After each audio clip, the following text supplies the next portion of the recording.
That's okay. Oh my gosh. It's okay. It wasn't that good anyway. I'm kidding. I'm kidding. Yeah, let's cut. Should we go from the top? Okay, cool. We are all becoming someone. In fact, one of the best questions that you can ask yourself is, who am I becoming? Because the things that you are doing and what you are giving your attention to is very much shaping the kind of person that you are becoming.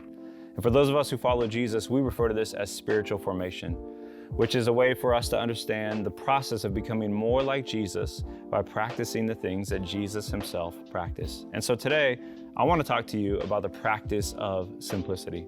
Simplicity is basically limiting your possessions, your purchases, and your personal calendar to a place where you can actually experience more of God's love and joy in Christ. And for whatever reason, I think a lot of Christians have just kind of misstepped when it comes to embracing this practice and embracing a life of gratitude and contentment in which you experience more through just giving away more and living with a lot less. We see this in the psalmist when he said that the steadfast love of God is better than life itself. Jesus himself gave this story in which he talked about the parable of the sower, in which seed goes out and it landed on soil that was actually filled with thorns. And those thorns, he said, were the worries of life and the deceitfulness of riches. And it choked out that seed to the point where it actually couldn't grow and bear fruit because it didn't live and embrace the practice of simplicity.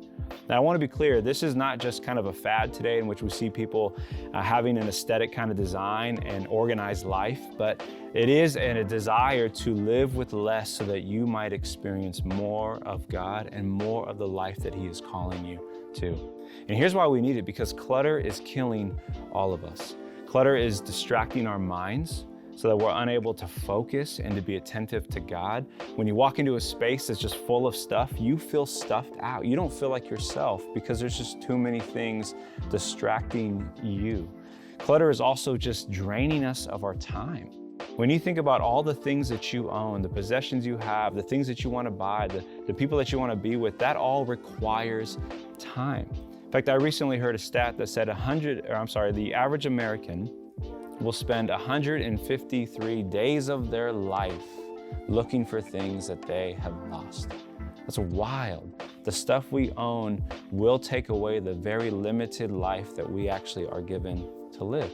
And lastly, clutter is killing us, I think, in the way that it's deceiving our hearts. There's a strong message today that says if you have more money and material things, then you will have a life that's full of meaning and happiness. And that simply isn't true. Jesus offers us a different way, a way of simplicity, a way of contentment in which through less and through owning less and doing less, we actually experience a more full and satisfying life.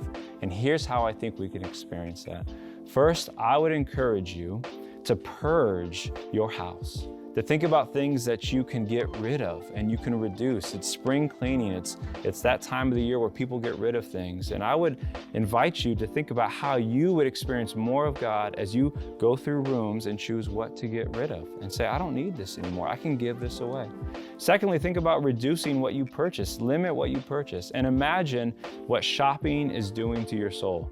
Now listen, I love to shop with the best of them, but at some point I gotta say, Fredo, what is my longing for shopping actually revealing about my soul that I need to address with God? And be able to say no, and maybe invite other people from your life, from your community into informing what you purchase and what you don't purchase. And then lastly, take your calendar, your Monday through Sunday, and just pray through all of the things you have to do, the work that you have to do, the people that you want to see and have to see, and say, God, what in this calendar, what in this week needs to go? Because I don't have space and margin and capacity to actually experience more of who you are and more of your love. And remember, this is a practice, and so give yourself grace. This is not an attempt for you to become perfect or for you to have a great Instagram shot.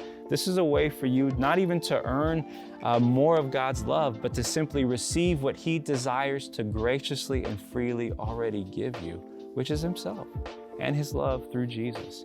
And so remember that this is a practice and this is an opportunity in having less to receive more of God's love, to be transformed by that, and then also to be able to give that to people, to be able to give that to the world.